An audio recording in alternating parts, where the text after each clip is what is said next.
Hi hello नमस्कार. मी तुमच्या सगळ्यांची लाडकी रेश्माज किचनमध्ये तुमचं स्वागत करते. आज आपण बनवणार आहोत चमचमीत असं कोलंबीचा रस्सा किंवा प्रॉन्स करी म्हणू शकता किंवा टायगर प्रॉन्स मसाला. ही मोठी करपऱ्या कोलंबी आहे, म्हणजे दाखवते तुम्हाला. ही जी मोठ्या डोक्याची अशी मोठी कोलंबी असते तिला करपऱ्या कोलंबी म्हणतात. ही चवीला खूप जास्त चांगली लागते. हिच्या डोक्यामध्ये जो रस असतो त्याच्यामुळे कालवणाला खूपच छान चव येते. ह्या कोलंबीच्या पोटाच्या इथे जे ऑरेंज कलरचं दिसतंय ते त्या कोलंबीचं अंड आहे. आता आपण ही कोलंबी चांगली साफ करून घेणार आहोत. तिचे एक्स्ट्राचे पाय आणि मुशा सगळ्या चांगल्या कापून स्वच्छ धुवून घेणार आहोत. मग मी इथे लसणाच्या 7-8 पाकळ्या सोलून घेतलेल्या आहेत आणि एका बाजूला टोप गरम करायला ठेवलेला आहे. मग टोपातलं तेल गरम झालं की मी लसणाच्या पाकळ्या चांगल्या ठेचून तेलामध्ये घालून घेणार आहे. आणि मग लसणाच्या पाकळ्यांचा रंग पिंकिश असा झाला की मग आपण त्याच्यामध्ये बारीक चिरलेला कांदा घालून घेणार आहोत. इथे मी 2 मीडियम साईजचे कांदे घेतलेले आहेत. तुम्ही एक मोठ्या साईजचा कांदा घेतलात तरीही चालेल. तुमच्या आवडीनुसार तुम्ही कांद्याचं प्रमाण कमी जास्त करू शकता.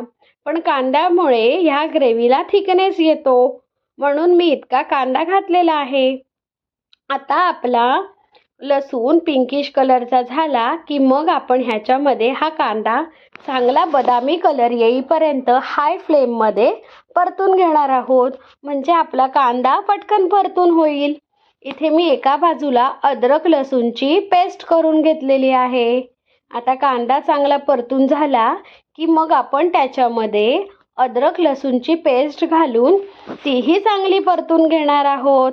मग आपण ह्याच्यामध्ये हिंग, हळद, घरचा लाल मसाला, चिकन मसाला, गरम मसाला असे मसाले घालून तेही तेलासोबत चांगले परतून घेणार आहोत.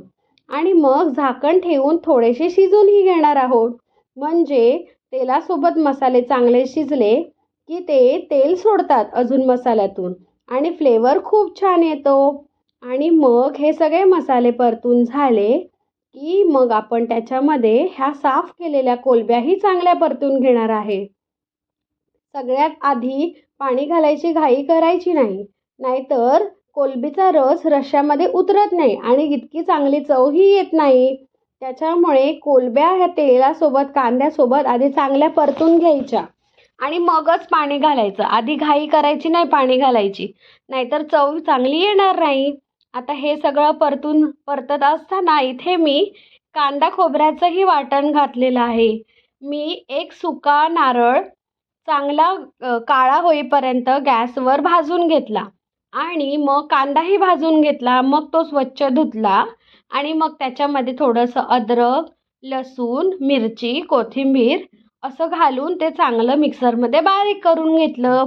असा माझा हा कांदा खोबऱ्याचा वाटण झाला. मग तोही तेलासोबत चांगला परतला की झाकण ठेवून तोही शिजून घ्यायचं.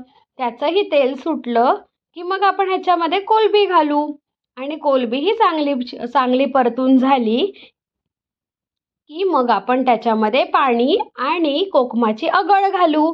जर तुम्हाला जास्त आंबट आवडत नसेल तर तुम्ही कोकमाची अगळ स्किप करू शकता.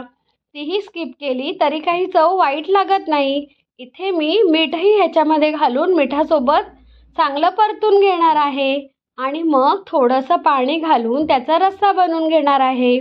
पाणी घातल्यानंतर रस्सा आपल्याला चांगला 10 मिनटं इतका उकळून घ्यायचा आहे.